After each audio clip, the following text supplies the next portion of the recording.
দেববাবু নমস্কার, দা কোয়েরি থেকে নয়ন রায় বলছি। সেটা হচ্ছে যে ইলেকট্রাল বন্ড নিয়ে সারা দেশে বিজেপির যে পরিমাণ 6,000 কোটি টাকা, আর পশ্চিমবঙ্গের পরিমাণ হচ্ছে 1609 কোটি টাকা।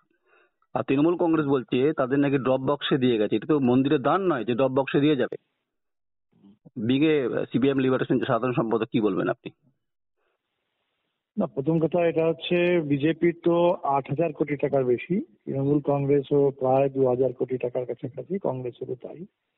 আমার মনে হয় এখানে প্রথম কথাটা হচ্ছে যেটা সুপ্রিম কোর্ট বলেছে, যেটা একটা সংবিধান বিরোধী হুম একটা স্কিম ছিল, যার হুম মধ্যে দিয়ে আর্থিক এবং রাজনৈতিক দুর্নীতি হুম সেটাকে সংস্থাবদ্ধ করা হয়েছে। হুম এবং এক্ষেত্রে অবশ্যই কোনো পার্টি ওই দান বাক্সে তো কাউকেই দিয়ে যায়নি।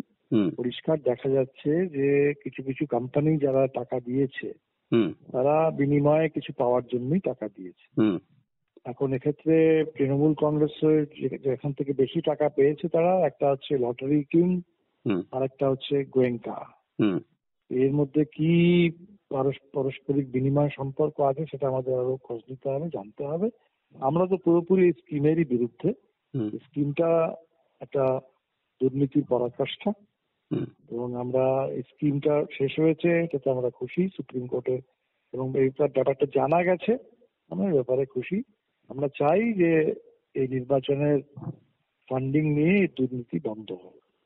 দিবঙ্গত, সারা পশ্চিমবঙ্গে যখন দুর্নীতিতে পরাকাষ্ঠায় কার্যত মানে ঘিরে রয়েছে পশ্চিমবঙ্গ সরকার, ঠিক এই সময় ইলেকট্রাল বন্ডে যে টাকাটা যেটা আপনি বলছিলেন, যে সেক্ষেত্রে সিএসসি বিদ্যুতের মাসুল এবং রেট কলকাতায় বেড়েছে, মানুষের উদ্দেশ্যমার ওপরে চলে গেছে।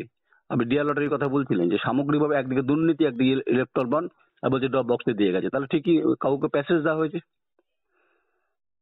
সেটাই বলছি, কিন্তু যেটা শুধু পশ্চিমবঙ্গের প্রশ্ন তো না, আপনি শুধু সারা পশ্চিমবঙ্গের কথা দেশের, হ্যাঁ, বলছেন, সারা কিন্তু এটা দেশের কথা। হ্যাঁ। সারা দেশ জুড়ে বিভিন্ন ফার্মাসিউটিক্যাল কোম্পানিগুলো, হুম যাদের ওষুধের গুণবত্তা নিয়ে প্রশ্ন আছে, হুম যাদেরকে নিয়ে সরকারের বিভিন্ন সংস্থা যাঞ্চ করছিল, হুম তারা কোটি কোটি, শয়ে শয়ে কোটি টাকা দিয়ে বিভিন্ন পার্টিকে, অধিকাংশই তারা বিজেপিকে দিয়েছে। তাহলে সেটা ওই ইঞ্জিনিয়ারিং এর কোম্পানি হোক, ফার্মাসিউটিক্যাল কোম্পানি হোক, মাইনিং কোম্পানি হোক, বিদ্যুতের কোম্পানি হোক, অথবা লটারি হোক, যারাই দিয়েছে তারা কেউ দান করার জন্য কাউকে ভালোবেসে দেয়নি। হুম তারা সবাই নিজেদের স্বার্থে দিয়েছে, এবং তাদের স্বার্থ দেখতে গিয়ে সব জায়গাতেই জনগণের স্বার্থ বিঘ্নিত হয়েছে। আমরা চাই যে জনগণের স্বার্থ রক্ষা হোক, এবং এই যে আদান প্রদান এটা বন্ধ হোক। এটা পশ্চিমবাংলার জন্য প্রশ্ন আছে, এটা তামিলনাড়ুতেও প্রশ্ন আছে, গোটা দেশ জুড়ে বিজেপির বিরুদ্ধে বড় প্রশ্ন আছে এটা নিয়ে। অনেক ফলে অনেক এটা ধন্যবাদ। এবারে হুম নির্বাচনে হুম বড় এজেন্ডা। হুম এই দুর্নীতি, এটা আর্থিক, একাধারে আর্থিক এবং রাজনৈতিক, হুম এবং এই দুর্নীতি এটা ভারতবর্ষের গণতন্ত্রকে বিরাটভাবে ক্ষতিগ্রস্ত করেছে।